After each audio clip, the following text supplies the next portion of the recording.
Hallo und herzlich willkommen zurück zu einem neuen Flive Universe Video. Heute mit einem kleinen Q&A, das im Discord, seitdem die letzte Death Note gepostet wurde, mit dem Developer Frosty AE mehr oder weniger permanent stattfindet. Also es werden jetzt wahrscheinlich noch weitere Fragen gepostet, dann nach diesem Video und so weiter. Wenn noch interessante Sachen kommen, gibt es vielleicht auch mal einen Teil 2. Einige Leute predikten ja eh schon diesen Donnerstag als Update-Tag. Jetzt, nachdem ich diese Nachrichten gelesen habe, würde ich persönlich denken, eher nicht, aber es ist wirklich bei Gala, weiß man nie, die können das wirklich jeden Tag gefühlt raushauen. Also müssen wir einfach auf uns zukommen lassen, wenn es wirklich schon am Donnerstag kommt, dann kommt es halt am Donnerstag, dann kann man es auch nicht ändern. Genau. Auf jeden Fall hier so ein paar Fragen, die ich ganz interessant fand, Sachen, die sich viele Leute wahrscheinlich fragen.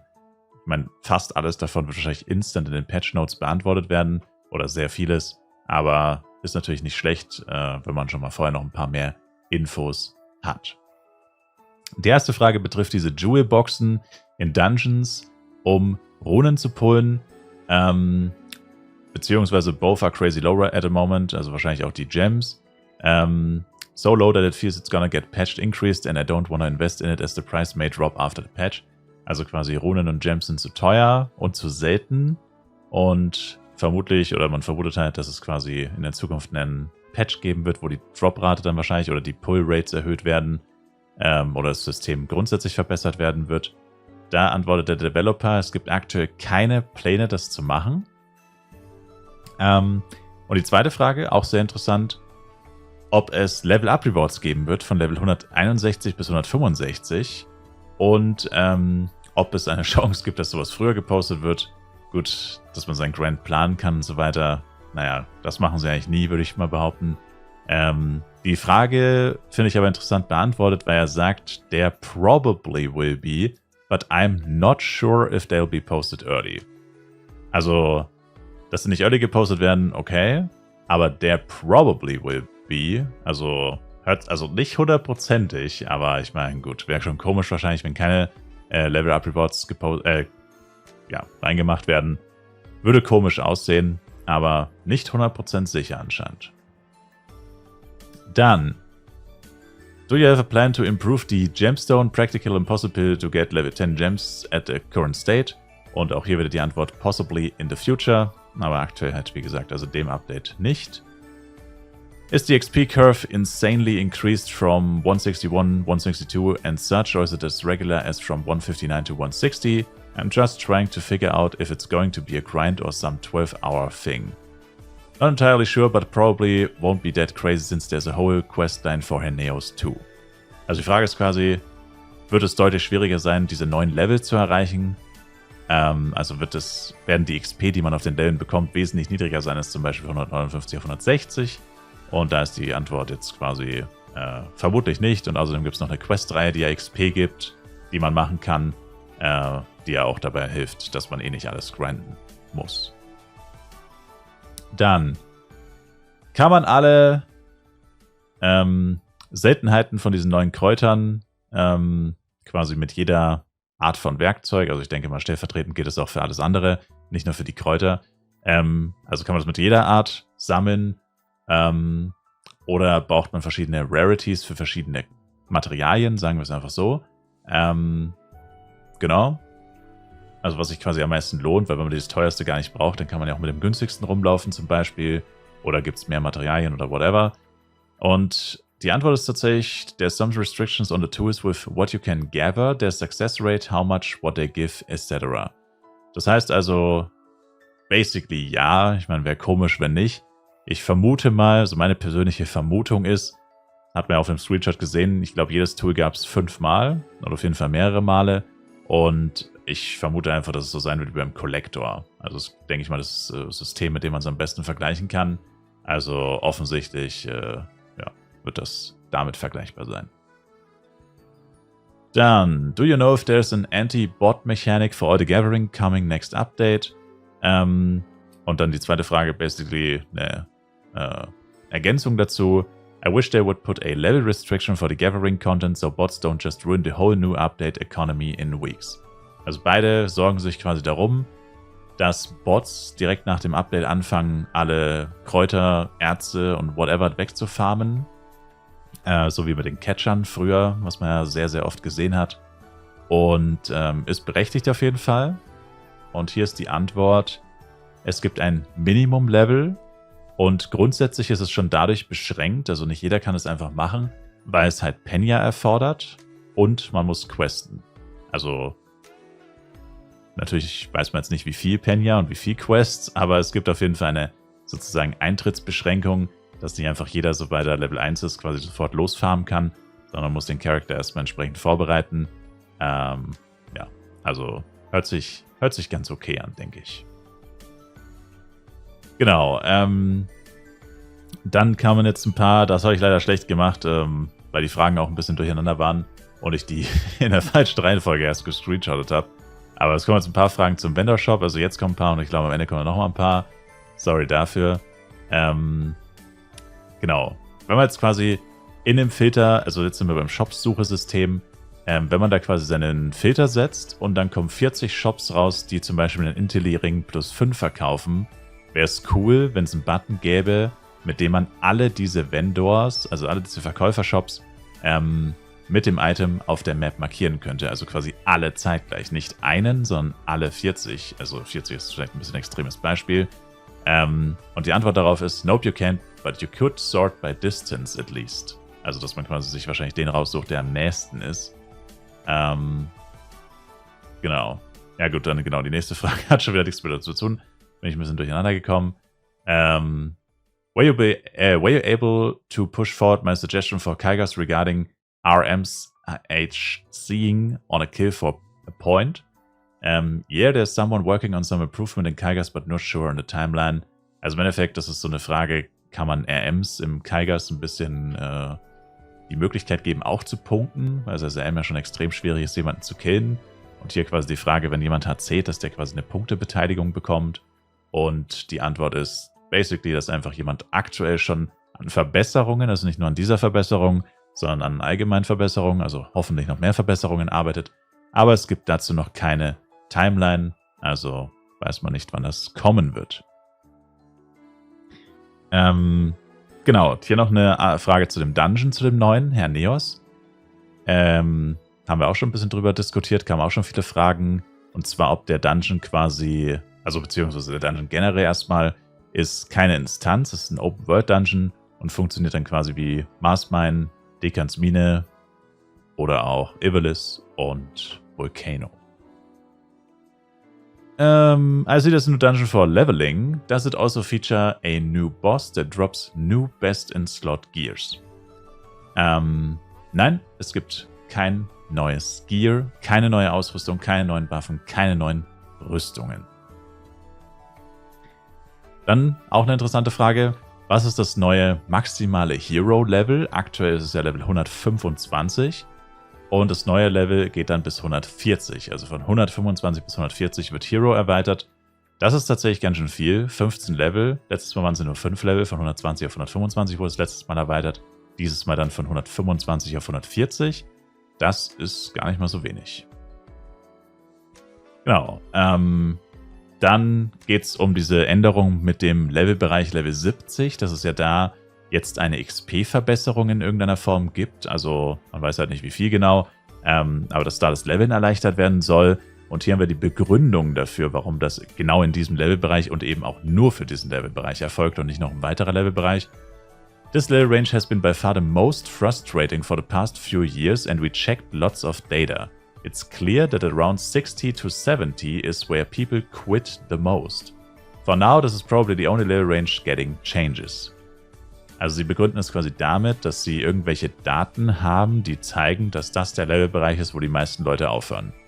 Wundert mich persönlich. Ich hätte persönlich ehrlich gesagt gedacht, dass es vor Level 60 ist, wo die meisten Leute schon quitten. Also ich denke halt persönlich, also nur meine persönliche Einschätzung. Ich weiß, hier steht ja schwarz auf weiß oder weiß auf schwarz, dass es nicht so ist. Aber ich persönlich hätte wirklich gedacht, dass man so, ja, so wirklich 55 bis 60 hatte ich früher. Also jetzt mit FEC ist es natürlich auch wieder anders. Aber auf Gorodeng habe ich einige Charts auf Level 60 gelevelt. 4 oder 5 Stück. Und ich hatte echt immer das Gefühl, so 55 bis 60 ist das, wo es richtig ätzend wird, wo man einfach nur, man will endlich Second Job haben, man will die neuen Skills haben, man will neues Equipment haben, G-Waffen und so haben. Und genau da habe ich immer das Gefühl, da schlaucht so richtig. Ist auf FEC halt deutlich verbessert worden, weil auf FEC geht halt alles deutlich schneller. Da merkt man es nicht mehr so, finde ich. Aber damals hatte ich das schon so noch im Kopf, dass es eigentlich echt der nervigste Levelbereich ist. Und ab Level 60, vor allem so Ranger zum Beispiel. Ranger hat einen extremen Power Spike auf Level 60. Da hatte ich immer das Gefühl, ja gut, mit Ranger, zack, boom, gehst du durch, fertig. Wundert mich tatsächlich, aber ja, gut. Es gibt natürlich auch Klassen, die erst auf 65 oder so ihren Power Spike haben. Da kann ich es dann natürlich auch eher verstehen. Aber ja, interessante Begründung. Auch eine sehr interessante Frage. Werden wir ein neues System bekommen, womit man seine Main-Server-Ultimate-Waffen, also quasi seine Nicht-FEC-Gold-Waffen und so weiter, auf das gleiche Niveau anheben kann, wie eben die FEC-Goldenen? Und da ist leider die Antwort No. There isn't one here. Also nein, es wird nicht so ein System in diesem Update zumindest geben. Und finde ich persönlich schade. Fairerweise muss man sagen, dieses Jahr haben sie es, glaube ich, nicht gesagt, dass es irgendwie einen Ausgleich geben wird in Form eines Updates oder wie auch immer. Letztes Jahr haben sie tatsächlich gesagt, man soll sich da keine Sorgen machen, weil sowieso nach Ende des FEC-Servers ein Update kommen wird, wo besseres Equipment released wird, wodurch das keine Rolle spielt, dass man sich auf dem FEC quasi das FEC-Gold-Zeug holen konnte, das minimal besser ist, so 10% ungefähr besser ist. Soll man sich keine Sorgen machen, weil es keine Rolle spielt sozusagen. Also das war die Begründung letztes Jahr, FEC 2023. Das haben sie dieses Jahr nicht gemacht und da hätte man wahrscheinlich schon eine Red Flag hochheben müssen. So, hey, sie haben uns gar nicht versprochen, also uns Nicht-FEC-Spielern quasi, dass wir uns keine Sorgen machen sollen, weil wir irgendwas kriegen, um es dann auszugleichen. Das haben sie nicht gesagt, ne? Leider nicht, ne? Also, ja, finde ich ein bisschen schade persönlich, weil das macht den FEC halt irgendwo ein bisschen, also ich meine, Pay to Win ist der FEC an sich natürlich aber das macht halt literally den FEC so ein bisschen zu einem Must-Have, weil wenn dann für eine unbestimmte Zeit diese Waffen wirklich auch mit Abstand, also wirklich deutlich besser sind und wie gesagt für einen unbestimmbaren, unabsehbaren Zeitraum das beste Equipment im Spiel ist, beste in Slot ist, das ist natürlich schon ein bisschen bedenklich und bin ich persönlich auf jeden Fall kein Fan von. Also, dass man den Leuten vielleicht 1-2 Monate lässt, dann auf Burodeng, auf den normalen Servern, wo sie dann mit ihrem Zeug flexen können und die Besten haben und so. Aber ja, weiß auch nicht. Also, dass es gar keine Möglichkeit gibt, da auch nur in die Nähe zu kommen. Ich sage ja nicht, dass man genau das Gleiche kriegen sollte, vor allem auch nicht die Skins kriegen sollte. Aber ist halt schon ein bisschen bedenklich, weil angenommen, das nächste Equipment wird wirklich erst released zu, keine Ahnung, FEC 226 oder so. Das würde bedeuten, dass man jetzt 1,5 Jahre lang, und das wusste man ja vorher nicht, dass es natürlich das neue Equipment auf dem FEC gibt und dass es besser ist, das wusste man natürlich, aber man weiß ja nie für wie lange. Also man weiß nie, lohnt sich jetzt, ich meine, das würden sie auch niemals sagen, ist schon klar, aus einer Business Point of View würde es auch keinen Sinn ergeben, aber naja. Hier noch eine kleine Sache, Siege Arena Size, please. Ich weiß nicht, was genau gemeint ist, wahrscheinlich, dass die Arena Size vergrößert wird, Fragezeichen, ich weiß es nicht, es steht nicht dabei. Will probably come later, but needs some time. Also kommt sowieso nicht in diesem Update. A little sneak peek of the pricing of the on the pricing of the new scrolls. Damit sind die Pet Scrolls müssen damit gemeint sein, diese neuen Reroll Scrolls, mit denen man im Nachhinein Pets rerollen kann. Und hier, er hat keine Ahnung, was die kosten werden. Dann noch die Follow-up-Frage zu dem Dungeon. In dem neuen Dungeon ist der Boss, also nicht der Dungeon. Dungeon haben wir schon festgestellt, ist wie die Marsmine, Dekansmine und so weiter. Aber ist der Bossraum quasi, ist der Instant oder ist es ein Open-World-Boss wie im Mars Dungeon? Und es ist probably, also auch wieder so eine schwammige Antwort fast schon, it'll probably be instanced, like Ivalice. Also, ja, aber ich denke mal, das ist wohl eine gute Chance, dass es so ist. Und ich hoffe auch, dass Ivalice dann quasi bedeutet, dass es ja, keine Kosten hat. Also Ivalice kostet ja gut, Ivalice kostet glaube ich kein Penya, wenn mich jetzt nicht alles täuscht, aber es kostet die 3 Rubies. Also mal gucken, wie genau er das meint. Weil er hätte jetzt als Beispiel theoretisch auch Red Meteonica nehmen können. Oder sogar Meteonica, dann wäre es vielleicht auch ein Gildenboss. Aber das ist halt wieder so zu viel hineininterpretieren.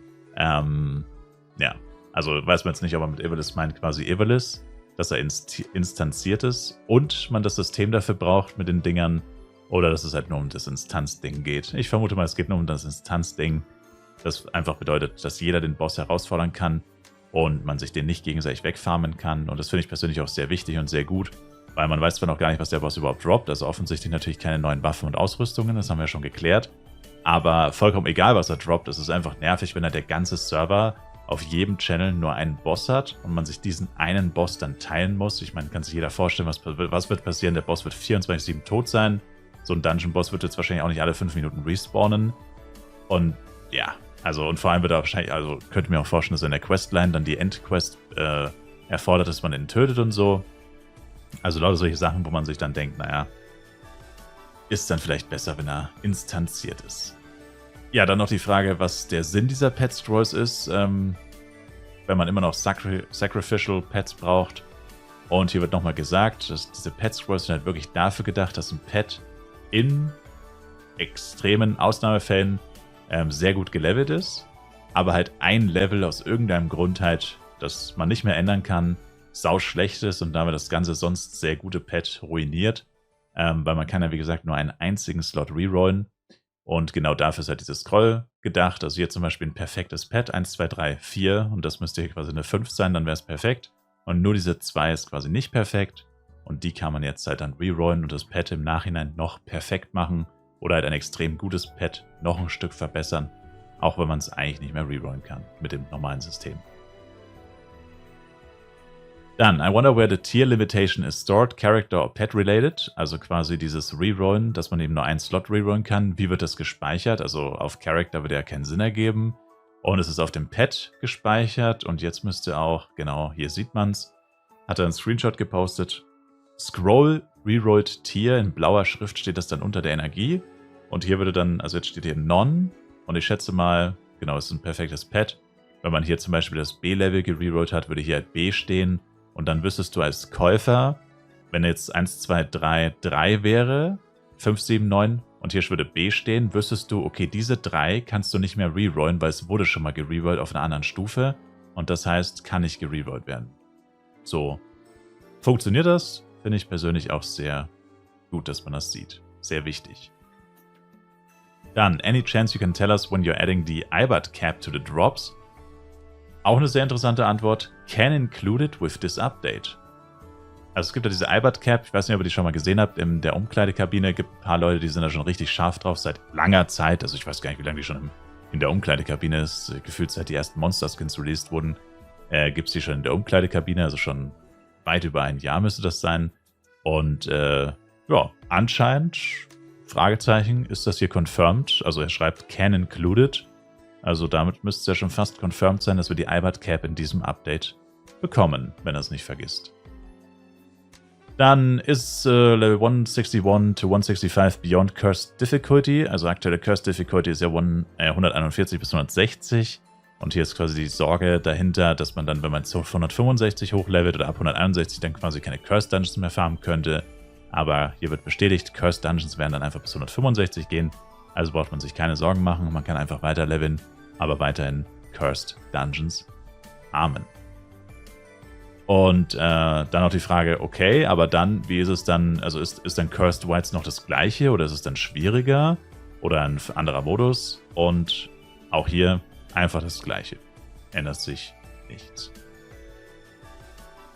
Dann hier noch ein Kommentar zu der neuen Arena, zu dieser neuen Arena-Map, besser gesagt. Die alte SM-Arena wird ja abgelöst. Hier wird es auch nochmal begründet. Die SM-Arena ist halt objektiv einfach schlechter, wegen diesen Stufen, Treppenstufen. Das stimmt auch, die Treppenstufen sind extrem nervig. Die stellen halt einfach ein Hindernis dar. Portbugs etc. werden dadurch extrem verstärkt. Sehr, sehr nervig.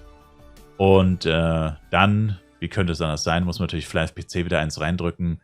Also, this arena map is nothing like the low-effort PC Flive One. Finde ich ganz lustig, wie er das schreibt, weil auf dem Screenshot von der Death Note sieht man halt, oder ich meine, es ist sehr klein, muss man fairerweise sagen, aber also die Map insgesamt sieht sehr cool gestaltet aus an für sich. Die Arena selber sieht aber wirklich 1:1 aus. Also sie haben zwar das Drumherum vielleicht verbessert, aber die Arena sah eigentlich 1:1 so aus wie ein FlyFPC, also von dem Screenshot zumindest, also oder beziehungsweise war kein Screenshot, glaube ich, es war einfach nur ein Bild. Also mal gucken, wie es dann in der finalen Version tatsächlich aussieht. Dann können wir es ja vergleichen und gucken, wer hier recht hat. Genau. Dann auch wieder zu dem Shop Search, sind wir wieder zurück beim Shop Search, ob man den Preis der Items sehen kann. Auf dem Screenshot von der Death Note hat man die Preise nicht gesehen. Hat mich auch persönlich ein bisschen gestört, weil wenn man die Preise nicht sieht, muss man halt trotzdem immer noch zu jedem Shop hingehen. Also wie vorhin von dem Beispiel, wenn ich jetzt 40 Shops habe, die alle das gleiche Item verkaufen und ich will halt einfach nur das günstigste kaufen. Ich suche halt zum Beispiel Interlering plus 5. Ich will einfach nur den günstigsten Interlering plus 5 und der ist wirklich in 40 Shops. Ja, dann muss ich wirklich in 40 Shops gehen und immer noch nachschauen. Die Shops an sich werden mir zwar angezeigt, was es auf jeden Fall leichter macht, weil ich weiß dann, wo ich hingehen muss. Aber es ändert nichts an der Tatsache, dass ich immer noch zu 41 hingehen muss, um nachzugucken, was es kostet. Also in gewissen Fällen kann das dann tatsächlich immer noch recht nervig und zeitaufwendig sein. Dann hier nochmal die Info, wie das genau funktioniert mit der Shopsuche. Man kann sortieren nach Distanz zum Shop, also welcher Shop am nächsten ist, nach Item-Level, Upgrade-Level, Item-Name, nach Verkäufername, nach Shopname und alle Item-Kategorien und Unterkategorien, zum Beispiel Ohrringe in Schmuck, General, Scrolls und so weiter. Also, ich vermute mal so ähnlich wie Flyfipedia, wenn ihr da schon mal ein Item gesucht habt, da gibt es ja auch diese Subcategories, genau. Und damit sind wir auch tatsächlich schon fertig. Ja, das waren alle Fragen. Bisschen aufschlussreich, hoffe ich. Wie gesagt, das waren alles so Sachen, die mich jetzt auf jeden Fall interessiert haben und ich habe probiert, auf jeden Fall nichts wirklich doppelt zu nehmen. Alles, was ich jetzt eigentlich nicht drangenommen habe, also es waren auch nicht so viele Nachrichten von ihm, insgesamt vielleicht so 60, wenn ich jetzt schätzen müsste. Also es war echt nicht so ultra viel und es waren halt einige Sachen, wie gesagt, auch wirklich doppelt dabei, die ich einfach nicht mit reingenommen habe und sonst halt einfach alle Kommentare, die auch so nicht wirklich die nicht so nichts Neues uns mitgeteilt haben, sondern einfach nur noch Sachen, die eben schon feststanden, bestätigt haben, habe ich jetzt auch nicht mit reingenommen. Und ja, ist auf jeden Fall nochmal, ist wie eine zweite Death Note, kann man fast sagen, einfach nochmal ein bisschen detaillierter und wie gesagt, hoffentlich für euch noch ein bisschen aufschlussreicher. Damit wäre es das auch schon wieder. Ich sage auf jeden Fall danke euch vielmals fürs Zuschauen und wir sehen uns dann hoffentlich im nächsten Flive Universe Video wieder. Schaut auf jeden Fall auch im Livestream vorbei, Twitch-Link in der Videobeschreibung für tägliche Flive-Streams. Macht's gut, haut's rein und ciao, ciao.